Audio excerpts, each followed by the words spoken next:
आप वीडियो का थंबनेल देखकर जान ही चुके होंगे कि इस वीडियो बनाने का मकसद क्या है। तो चलिए ज़्यादा वक्त न गंवाते हुए सीधा शुरू करते हैं। अभी हाल ही में MCR ने एक नया सर्कुलर निकाला है जिसमें उन्होंने कहा है कि हम PGCET के लिए तैयार हैं। अब पहली बात मैं बता दूं कि MCR PGCET क्या होती है। तो महाराष्ट्र में जितने भी हॉर्टिकल्चरल या एग्रीकल्चरल या जिस भी तरह के एग्रीकल्चर या एग्रीकल्चर अलाइड यूनिवर्सिटीज़ हैं, उनके अंदर उनके एफिलेटेड कॉलेजेस हैं, वहाँ MSc के एडमिशन्स के लिए जो एडमिशन्स लिए जाते हैं या फिर जो एंट्रेंस ली जाती है उन्हें कहते हैं MCR PGCET। ये कॉमन एंट्रेंस टेस्ट होती है जो कि आसपास 12 अलग अलग ब्रांचेस में होती हैं MSc की। इसमें एग्रीकल्चर और उसके अलाइड ब्रांचेस आ सकते हैं। तो आज की वीडियो में हम क्या क्या जानेंगे कि इसका एडमिशन क्राइटेरिया क्या है, उसके बाद में इसमें एलिजिबिलिटी क्या है, क्या अदर स्टेट के कैंडिडेट भी इसमें अप्लाई कर सकते हैं, इसी के साथ इसकी फीस क्या है, इसकी स्कीम क्या है, माने किस तरह से आपको क्वेश्चन पूछे जाएंगे, और उसी के साथ में इसका मेन मोटो मतलब सिलेबस क्या है। क्योंकि हमें किसी भी एग्ज़ाम को देना होता है तो उसका सिलेबस हमें मानना बहुत ज़रूरी होता है। तो ज़्यादा वक्त न गंवाएं, चलिए शुरू करते हैं।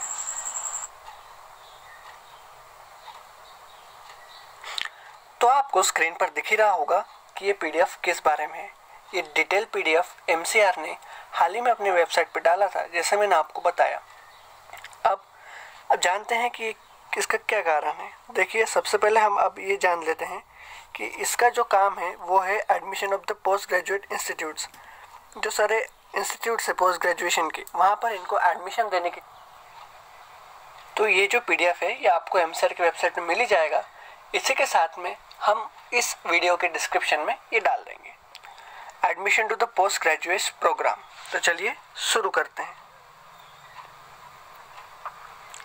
अब इंट्रोडक्शन में आपको ज़्यादा कुछ नहीं देखना है, बस यहाँ पर आपको एक बात समझनी है कि ये जो CET होगी और इसका जो मेरिट लिस्ट निकलेगी वो मेरिट लिस्ट निकलेगी 70-30 के रेशियो पे। अभी 70-30 रेशियो क्या है? 70-30 रेशियो का मतलब ये है कि 70% जो आपके मार्क्स है वो आपकी CET से लिए जाएंगे और बाकी जो 30% मार्क्स है वो आपकी जो 4 साल की डिग्री है, मतलब जो आज आप कर रहे हो या बहुत से बच्चे परस्यूइंग होंगे या फिर पास आउट हो गए होंगे, इसमें जितना भी उनका CGPA आएगा उसका 30% लिया जाएगा। इस हिसाब से 10 पॉइंट की स्केल बनाई जाएगी और इसके बेस पर मेरिट लिस्ट तैयार करी जाएगी और मेरिट के बेस पे एडमिशन्स होंगे। और हाँ, ध्यान रखें कि आपको उस 10 पॉइंट की स्केल में या फिर जितना भी आप 70 + 30 यानी = 100 होता है, उसमें आपको अगर आप ओपन कैटेगरी से आते हो या फिर आप अदर स्टेट कैंडिडेट हो तो आपको 55% लाना बहुत ही इंपॉर्टेंट है। अगर आप 55% नहीं लाते हैं तो आप यहाँ पर क्वालिफाइड नहीं होते हैं। और हाँ, जितने भी रिजर्व्स कैटेगरी हैं जैसे VJ है, ENT है, SBC है, SC है, ST है, OBC है और बाकी के जो हैं जो कि महाराष्ट्र स्टेट में वैलिड करती हैं, उनको 50% लाना इम्पोर्टेंट है। अब आपको पता ही होगा कि कितने सारे कोर्सेस हैं हमारे महाराष्ट्र में। इसी में एग्रीकल्चर सेक्टर में भी लगभग 12 डिग्रियाँ हैं। 12 डिग्रियाँ मतलब कैसे कि MSc एग्रीकल्चर है, MSc एग्रीकल्चर की ब्रांचेस भी अलग अलग हैं। फिर मेन ब्रांचेस जिसमें हॉर्टिकल्चर है, फिशरीज़ हैं, फूड साइंस है, MTech है, कम्युनिटी साइंस है, इन सब में अलग अलग MSCs कराई जाती हैं जिनके एलिजिबिलिटी क्राइटेरिया यहाँ पर आपको नीचे दिख जाएंगे। जैसे कि आप देखिए, MSc एग्री अगर आपको करना है तो आपको ये 2 साल लगेंगे। 2 साल मतलब 4 सेमेस्टर, ठीक है। उसके बाद में आपका रिक्वायरमेंट क्या है, आपको एग्रीकल्चर जो 4 साल का डिग्री कोर्सेस है वो पास आउट करना ज़रूरी होगा और उसी के साथ में आपको CET देना भी ज़रूरी होगा। आप एग्रीकल्चर के साथ में अगर हॉर्टिकल्चर, फॉरेस्ट्री, सेरिकल्चर या आप किसी में भी आते होंगे तो आप भी इसके लिए एलिजिबल है। इसी के साथ साथ मैं इस डिटेल PDF को आपके इस वीडियो के लिंक में डाल दूंगा। आपको अगर MSc एग्रीकल्चर नहीं करना है तो मत करिए, हॉर्टिकल्चर करिए। हॉर्टिकल्चर का क्या एलिजिबिलिटी क्राइटेरिया है वो उसके राइट हैंड साइड में है। इस तरह से इसमें पूरी तरह से डिटेल में दिया गया है। तो मैं इस पर ज़्यादा टाइम वेस्ट ना करते हुए आगे बढ़ता हूँ। अब एलिजिबिलिटी क्या है? एलिजिबिलिटी मैं आपको पहले भी समझा चुका हूँ कि परस्यूइंग होना चाहिए या क्वालिफाइड होना चाहिए BSc डिग्री या उसकी एक्विवेलेंट डिग्री जो भी है। जैसे हॉर्टिकल्चर वालों के लिए BSc हॉर्टिकल्चर, फॉरेस्ट्री वालों के लिए BSc फॉरेस्ट्री, इस तरह के से। तो यहाँ पर भी आपको ज़्यादा ध्यान देने की कोई आवश्यकता नहीं है। ध्यान रखिए, साफ साफ बच्चे क्या करते हैं, सेकंड और थर्ड ईयर के बच्चे कोर्स के लिए, ट्रेनिंग के लिए वो कहते हैं कि हमें एक ट्रेनिंग मिल जाएगी, हमें एक प्रैक्टिस हो जाएगी, वो MCR अटेंड करते हैं।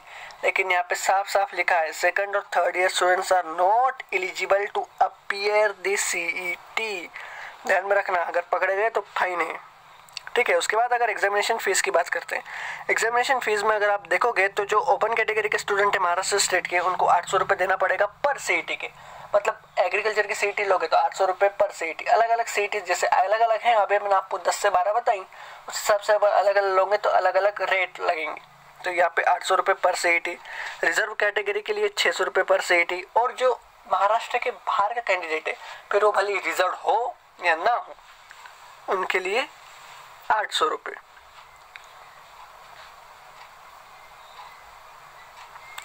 अब कुछ इंपॉर्टेंट डेट्स है और नोटिफिकेशन है वो जान लेते हैं। इंपॉर्टेंट डेट जो है आपकी, देखिए 20 तारीख को नोटिफिकेशन रिलीज हुई को, आपके जो लास्ट डेट एप्लीकेशन सबमिशन का वो है 15 जून। 15 जून के पहले आपको आपका फॉर्म सबमिट करना पड़ेगा, अगर आप एलिजिबल नहीं होंगे उसके बाद में। बाकी वो डेट्स हैं जो टेंटेटिव हैं, चेंज हो सकती है, नहीं हो सकती है। अभी कोरोना की वजह से फिलहाल 8 अगस्त को एग्रीकल्चर की CETs और आपकी जो रिस्पेक्टिव स्टेट से रिस्पेक्टिव सब्जेक्ट्स की CET वो अरेंज की गई है इस टाइम टेबल के हिसाब से। ये चेंज भी हो सकती है, में भी चेंज नहीं हो सकती, क्योंकि ये कोविड के केसेस के ऊपर डिपेंड करता है, ठीक है। आप समझ गए। अगर आप चाहते हैं कि ये फॉर्म आप खुद से भरें तो आप भर सकते हैं, आपने इंटरनेट कैफ़े से भी भरवा सकते हैं। अब मैं देखता हूँ कि बहुत से इंटरनेट कैफ़े फिलहाल बंद है, इसलिए हमने एक व्हाट्सएप का लिंक दिया है नीचे, उस लिंक पे क्लिक कीजिए, वहाँ पे भी आपके फॉर्म भर के दिए जाएंगे। बस आपको करना क्या है, आपकी थोड़ी सी रिक्वेस्ट और थोड़ी सी डॉक्यूमेंट्स आपको बस सबमिट करना है, बाकी ये काम सब उनका कर दिया जाएगा। उसके लिए लिंक आप नीचे देखिए। अब बढ़ते हैं आगे। अगर अपन बात करते हैं एलिजिबिलिटी की, तो एलिजिबिलिटी में साफ साफ यही लिखा है कि आप आपके फाइनल डिग्री में होना चाहिए, फाइनल ईयर में होना चाहिए डिग्री के, या फिर आप पास आउट हो जाना चाहिए। अगर आप स्टेट के हैं तो किसी भी एग्रीकल्चर यूनिवर्सिटी, जो किसी भी कॉलेज हो या आपका प्राइवेट हो या गवर्नमेंट हो, वो किसी भी यूनिवर्सिटी से बस एफिलेटेड होना चाहिए। और जो बाहर के कैंडिडेट है वो सिर्फ, मतलब महाराष्ट्र स्टेट के बाहर के कैंडिडेट है वो सिर्फ ICAR recommended courses, ICAR recommended courses या ICAR एफिलेटेड यूनिवर्सिटी से ही होना चाहिए। उनके अलावा यहाँ पर उनको बाकियों को एडमिशन नहीं मिलेगा। आप चेक कर सकते हैं अच्छे से, मैंने आपको बता दिया है यहाँ पर। स्कीम ऑफ एग्जामिनेशन देखिए, स्कीम ऑफ एग्जामिनेशन में क्या होगा, आपको 200 मार्क के क्वेश्चंस रहेंगे उसमें, जिसमें आपको 200 क्वेश्चंस को अटेंड करना है, जो कि ऑब्जेक्टिव टाइप होंगे। उसके 4 ऑप्शन होंगे, उसमें से कोई भी एक होगा करेक्ट होगा। यहाँ पर नेगेटिव मार्किंग भी नहीं है, और हाँ, आप आंसर को चेंज नहीं कर सकते, यानी एक बार आपने जिसको इनसर्कल कर दिया वही आपका आंसर है। अगर आपको बार बार चेंज करना है तो आप पहले ही समझ लीजिए और उसी के बाद में कंफर्म हो तो ही कीजिए। ध्यान रखिए, सिर्फ 2 घंटे मिलेंगे आपको।